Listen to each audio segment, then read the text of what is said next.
Hello! Today we're visiting an old Virginia home with a fascinating provenance that in a nutshell reads like a quirky riddle. What do fine Virginia gentry, bad breath, and a floating hospital ship all have in common?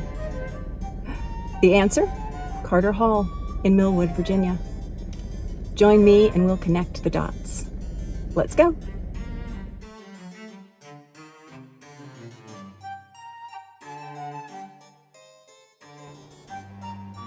Completed in 1797 for Colonel Nathaniel Burwell, who came from Carter's Grove on the James River, Carter Hall is one of the Shenandoah Valley's finest examples of Georgian-style architecture. Burwell had inherited more than 5,000 acres from his father, and it is thought that he initially used Carter Hall as a summer house to escape the muggy heat of southeastern Virginia. Built of locally quarried limestone, the house reflects the migration of some of Virginia's tidewater gentry into the fertile valley, bringing with them both plantation agriculture and a taste for classical refinement. But this picture shows a different exterior. Early on, the house had been stuccoed and scored to resemble ashlar, and then tinted a creamy color. A 20th century renovation removed all of the stucco that covered the mansion. This huge renovation project was thanks to Gerard Lambert, who purchased Carter Hall in 1929. Lambert was a distant cousin of the Burwells and had purchased Carter Hall to keep it in the family. Here's where we learn about the bad breath connection to Carter Hall.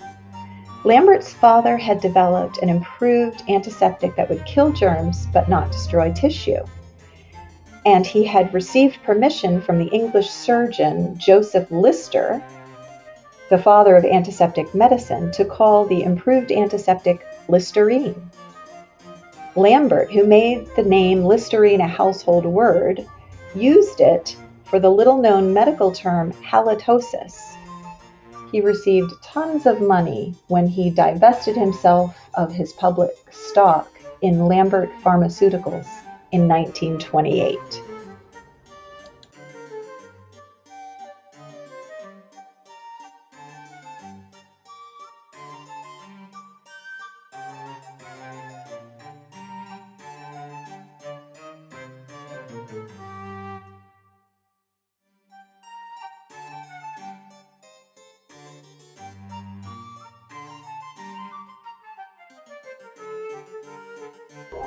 Lambert spared no expense in the improvements at Carter Hall and enlisted the help of his daughter Rachel, who eventually became known as Bunny Mellon, and we'll talk more about her a little later. The Great Hall is dominated by this magnificent elliptical flying staircase, which replaced a more restrained version that had been original to the Great Hall.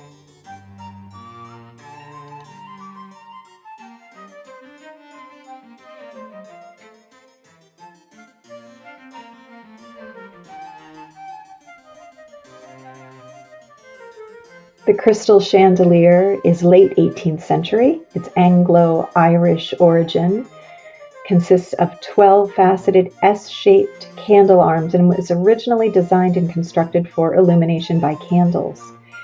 It once hung in the Hearst Palace in San Simeon, California.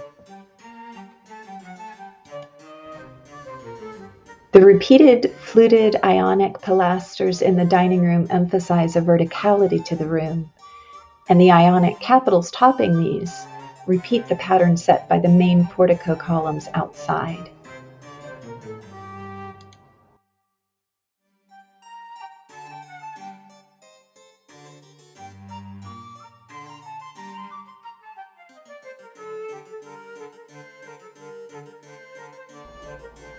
Hidden behind the painting above the mantel in the dining room is old graffiti, much of it by workmen. I'd love to know their stories. The morning room is the smallest room in the house, and the detailing here is more delicate, befitting the scale of the room. But I must say, this delightful mantel is one of my favorite parts of the house.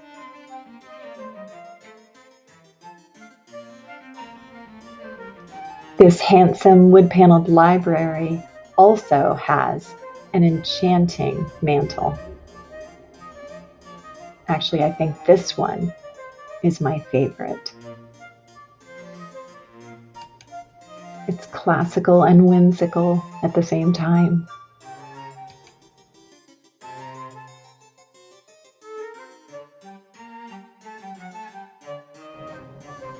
This charming vintage kitchen in the main block of the house is clearly not original to the house, but it has this great dumbwaiter. And we'll see where the original kitchen was a little later.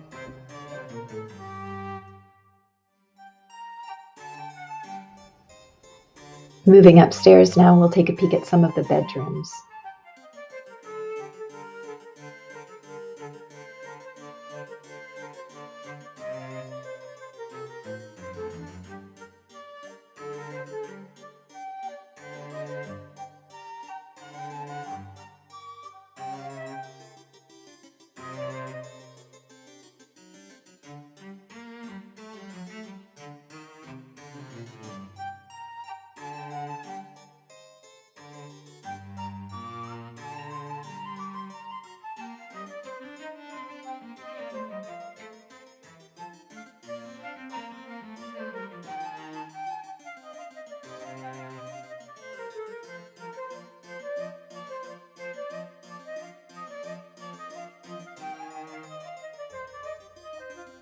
As beautiful as Carter Hall is, it was also a self-sufficient compound in a plantation economy that depended upon enslaved labor. Fortunately, many outbuildings housing these people and the service dependencies where they worked still exist. This building is known as the West House or the Schoolhouse, and this mirrored building on the other side is the East House or the Kitchen.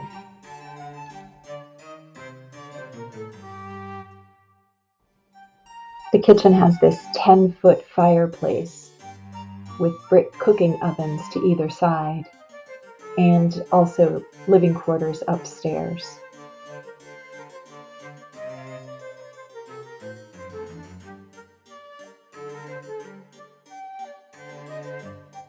In 1805, there were 175 household and non-household enslaved laborers.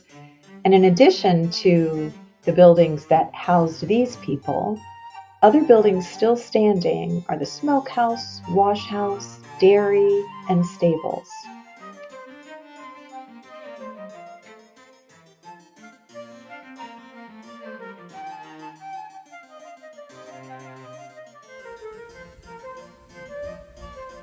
Gerard Lambert gifted this greenhouse to his daughter Rachel, who was remembered more as Bunny Mellon.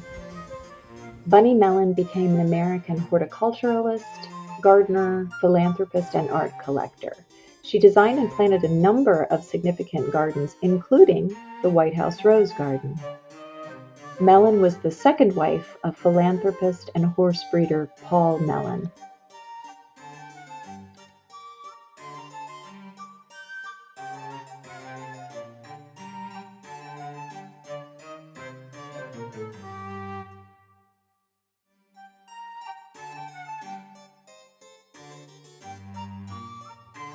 In more recent years, Carter Hall became the headquarters for the NGO Project Hope. Project Hope began as the world's first peacetime hospital ship.